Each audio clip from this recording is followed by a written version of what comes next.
Buenas tardes. Hoy damos comienzo a la clase de Introducción a la Filosofía Política. Vamos a empezar analizando algunas de las definiciones que se dan de política. La primera tiene que ver con una actividad a través de la cual los grupos humanos toman decisiones colectivas. Esto quiere decir que estamos hablando de, la primera aclaración que hay que hacer es que estamos hablando de grupos humanos que no se conocen personalmente, que en general quedarían excluidas de este tipo de consideraciones los grupos de familiares o de amigos en donde hay un vínculo afectivo y se está haciendo referencia más bien a grupos numéricamente más relevantes que pueden convivir en una distribución territorial un poco más amplia, que puede ser, por ejemplo, una ciudad o un municipio o provincia, nación. Son numéricamente más amplios, están generalmente bajo un orden de gobierno similar y por eso se habla de que pueden llegar a tomar decisiones colectivas, es decir, que van a afectar a la mayoría de los ciudadanos o de las personas que están relacionadas en este límite geográfico o institucional. Cuando se habla de toma de decisiones, lo que se está haciendo hincapié es en que este tipo de actitudes tiene que ver con cuestiones en principio pacíficas. No hay que resolver ningún conflicto, sino ver cuáles son aquellas medidas que podrían mejorar la calidad de vida de un grupo determinado o distintas cuestiones que se deban resolver según el contexto. La segunda definición que nos habla de la gestión pacífica de conflictos, de las alianzas y de las relaciones de fuerza que se pueden establecer entre los distintos miembros de estos grupos humanos. Aquí el hincapié que debemos hacer es que estaría haciendo referencia a cuestiones conflictivas, donde hay diferencias entre las opiniones de las distintas personas que forman parte de estos grupos, y lo que van a tratar de hacer es conciliar las posiciones para llegar a un acuerdo común.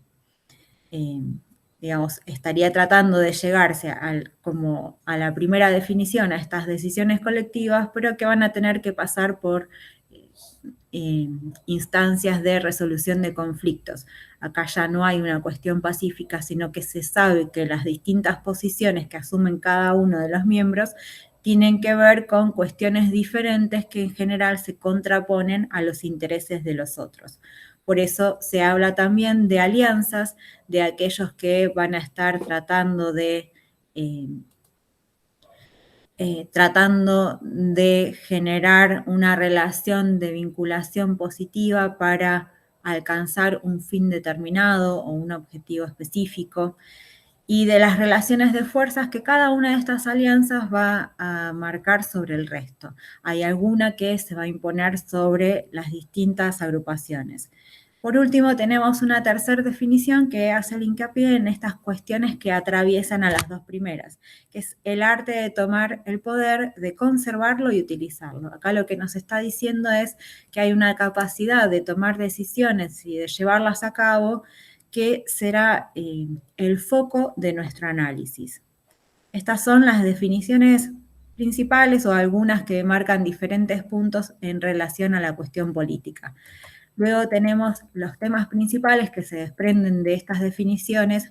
En principio está la idea de poder, las distintas formas de apropiación y de conservación, cómo cada uno está pensando en llegar a un cargo específico o a una posición particular y cómo va a mantenerse en ese espacio. En segundo orden tenemos una idea de bienestar social, distintos conceptos de justicia social y de bien común. Esto es, cuáles son las cuestiones que nosotros consideramos relevantes para esos grupos humanos. ¿Qué idea tenemos de aquello que debe buscarse en esa toma de decisiones? Puede ser, por ejemplo, la idea de justicia, la idea de una alimentación saludable, la educación, la salud, el trabajo. ¿Cuáles son aquellos elementos que vamos a tener nosotros como prioritarios que nos van a marcar lo que se denomina agenda política? Los temas que van a entrar en debate y que van a tener un orden prioritario a la hora de tomar decisiones. Desprendiéndose de esto está esta idea de toma de decisiones que habíamos visto en la primera de las definiciones de política, y la gestión de conflictos que se desprende de la segunda definición. Pasamos acá a las cuestiones fundamentales que van a tratar los textos de filosofía política según un autor norteamericano que se llama John Rawls. Tenemos por un lado los contenidos que nos va a aclarar que son la expresión de un punto de vista del autor que los redacta, que lo que tenemos que tener en cuenta siempre es que vamos a estar hablando desde la postura de quien asume la palabra, que no es la única postura posible y que hay que tener en cuenta esta idea. Cada uno de los autores que está escribiendo, que se está expresando, va a decir que es para él o para ella lo que es más importante. Acá va a aparecer la idea que tenga de justicia social, de bien común y cuáles son las formas que considera mejores a la hora de promoverlos. Por otro lado, lo que nos señala como relevante es la idea de que los autores que vamos a estudiar son aquellos que han sido validados socialmente, es decir, todos los que se han expresado en alguna forma en relación a estas cuestiones de política van a pasar por un filtro que es aquello que la sociedad o los lectores le piden a esos autores, qué es lo que consideran relevante. Y una vez que tienen la validación social, es que toman relevancia en el campo de la política. Por tercer lugar, tenemos en estas cuestiones fundamentales, aparece la idea de los destinatarios. ¿Quiénes son aquellos que, en los que se piensa a la hora de escribir un libro relacionado a política? Bueno, lo que dice el autor es que los destinatarios serán los miembros de una sociedad. En general, él está pensando en sociedades democráticas porque parte desde una sociedad democrática, pero podemos pensar que todos los ciudadanos que habitamos en algún contexto específico, podríamos llegar a ser potenciales lectores de estos textos que nos permitirán a nosotros repensar cuáles son esas cuestiones de poder, cuáles son las formas que hay posibles, disponibles de tomar decisiones, de resolver conflictos y cuáles son las formas de priorizar una agenda determinada a la hora de determinar, de especificar qué es aquello importante, relevante para una sociedad específica. Después tenemos, por último, las funciones de la filosofía política según este autor y va a marcar 4 funciones relevantes. La primera tiene que ver con una función práctica que él denomina de resolución de conflictos. Va a decir que lo que permiten hacer estos textos, estos autores, es pensar en una forma pacífica de resolver los conflictos, estas diferencias, llegando a un acuerdo, buscando cuáles son los puntos en común que aparecen entre las distintas posiciones que nos permitirían tomarlas como punto inicial de diálogo a la hora de pensar una solución, una respuesta a estos conflictos que han surgido en una sociedad específica. La segunda función que señala es la de orientación, en donde aparece la idea de reflexión acerca de objetivos y propósitos. Es esto de ayudarnos a determinar cuál es la agenda política que vamos a querer implementar, cuáles son los propósitos que nos proponemos en tanto que miembros de una sociedad, qué es lo que consideramos más relevante que sea puesto en común o que se resuelva, y a través de estos propósitos que se van estableciendo, se van delimitando objetivos específicos que nos van a permitir alcanzar este ideal que nosotros tenemos, esta forma de pensar la sociedad que nos queremos plantear como deseable. El tercer punto que señala dentro de las funciones es la de reconciliación. Él va a decir que entre las sociedades y las instituciones puede generarse asperezas que se dan en contextos específicos porque el comportamiento de alguna institución en particular no haya sido el esperado a lo largo de la historia, y lo que va a buscar es una forma de dar cuenta de por qué una institución específica ha llegado a asumir una postura particular y cómo nosotros podemos empezar a darle una significación que nos permita entender por qué esa institución se mantiene dentro de una sociedad y cuál es el rol que cumple.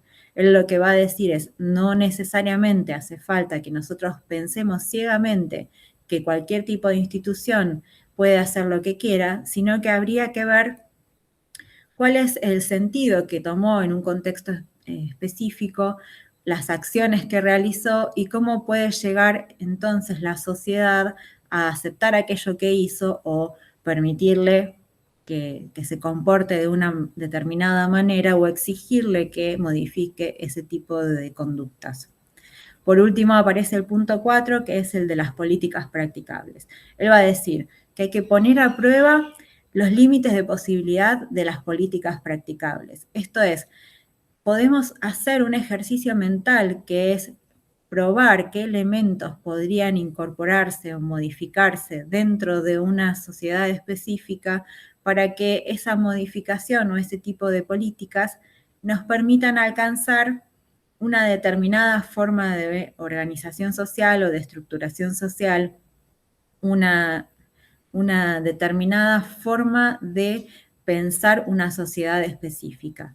Cuando les decía esto está muy relacionado con la idea de orientación, esta idea de ponernos entonces los propósitos y objetivos que queremos alcanzar, cuál es ese estado específico al que queremos llegar, y lo que va a hacer esto de las políticas practicables es, bueno, pensar como ejercicio mental. ¿Qué elementos deberían cambiar en un contexto específico para que pudiera mejorar esa forma que tiene actualmente de constitución de la sociedad y buscar esos estados superiores, esas distintas formas que nosotros estamos pensando como un estado deseable? Hacia dónde queremos dirigirnos, qué es lo que estamos buscando, son esos propósitos y los objetivos. Y lo que está diciendo el autor es que debemos, antes de implementarlos, pensarlos bien como en un ejercicio mental, vuelvo a repetir, como cuáles son en el contexto específico en el que vivimos, teniendo en cuenta la historia particular de nuestra sociedad, qué tipo de medidas podrían implementarse. Seguramente tengamos algún antecedente que nos permita dar cuenta de cuáles son las reacciones generales ante determinados cambios. Entonces, lo que el autor propone es ir pensando antes de aplicar efectivamente esa política, cuáles podrían ser las reacciones y si es eso lo que estamos buscando o no. Estas son las cuestiones fundamentales que me interesaba presentarles como para dar inicio a esta unidad. Nosotros vamos a seguir trabajando con distintos autores y bueno, que ya veremos cada uno cuáles son las posturas que ha presentado a lo largo de la historia, pero esto nos permite dar un pantallazo general de cuáles son los temas que vamos a ir tratando a lo largo de la unidad. Hasta aquí la primera clase de filosofía política.